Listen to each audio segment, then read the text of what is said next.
हाल में ही संपन्न कराए गए विधानसभा चुनावों के नतीजे सामने आ गए हैं और विधानसभा चुनावों के नतीजे सामने आने के बाद से ही कांग्रेस के नेतृत्व करने की क्षमता पर फिर से सवाल उठ खड़े हुए हैं। आपको बताएं कि जिस तरह के नतीजे सामने आए, खासकर मध्य प्रदेश, छत्तीसगढ़ और राजस्थान में, इसके बाद से राहुल गांधी के ऊपर भी कई सवाल उठ खड़े हुए कि उनमें शायद वो नेक या निक नहीं बच पाया है। लेकिन आपको ये भी बताएं कि इस पूरे मामले के बीच एक बात जो और सामने आ रही थी वो ये थी कि इंडिया गठबंधन के कुछ घटक ऐसे थे जिनका मानना था कि कांग्रेस ने अपने आप को बहुत ज़्यादा इन्वेस्ट कर लिया है इन विधानसभा चुनावों में, और जो बीजेपी के विरुद्ध लोकसभा इलेक्शन के लिए जो इंडिया गठबंधन को बनाया गया था उसको कहीं शायद कांग्रेस पीछे छोड़ गई है। इसी तरह की बात मुख्यमंत्री नीतीश कुमार ने भी कही थी, जिसमें उन्होंने साफ तौर पर कहा था कि शायद वो लोग, कांग्रेस के लोग,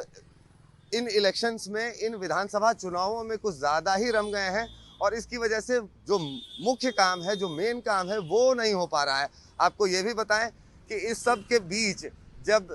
रिजल्ट्स आए और तेलंगाना में कांग्रेस की सरकार भी बनी, वहीं दूसरी तरफ बाकी राज्यों में जिस तरह से कैंपेन किया गया था और जिस तरह से स्ट्रैटेजी बनाई गई थी, इस पर भी काफ़ी बड़े सवाल खड़े हुए। इस सब के बीच बिहार सरकार के मंत्री और उत्तर प्रदेश के जदयू के प्रभारी श्रवण कुमार ने एक बड़ा ऐलान किया। उन्होंने कहा कि 24 दिसंबर को बनारस में, वाराणसी में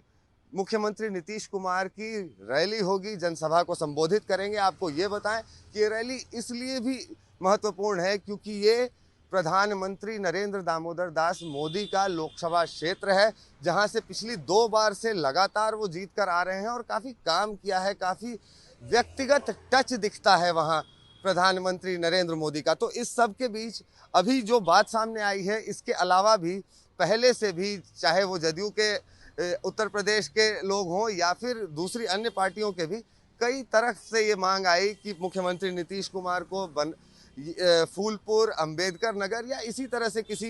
यूपी की सीट से लड़ना चाहिए। लेकिन अब देखना ये होगा कि क्या इस पूरे मामले पर सहमति बन पाती है इंडिया गठबंधन में, चूंकि 24 दिसंबर से पहले एक मीटिंग भी होनी है और जो मीटिंग होनी है शायद उसमें एक आम राय बनाने की कोशिश की जानी है। चूंकि अगर आप बात करें बिहार के मुख्यमंत्री नीतीश कुमार की भी, तो उन्होंने साफ तौर पर अपने बयान में कहा है कि अब काफ़ी समय बीत चुका है और सबसे बड़ी बात ये कि ये जो 5 राज्यों के जो विधानसभा चुनाव हुए थे, उन्हें आगामी 2024 की जो मुख्य लड़ाई है, जो लोकसभा का चुनाव है, उसके सेमीफाइनल के तौर पर देखा जा रहा था। तो अब जहां एक तरफ कांग्रेस के परफॉर्मेंस के बाद रणनीति बदलने की बात हो रही है, वहीं दूसरी तरफ ये भी देखना होगा कि कहीं मुख्यमंत्री नीतीश कुमार के नाम पर आम राय बन पाती है क्या। बड़ी बात ये कि इन सब के बीच जो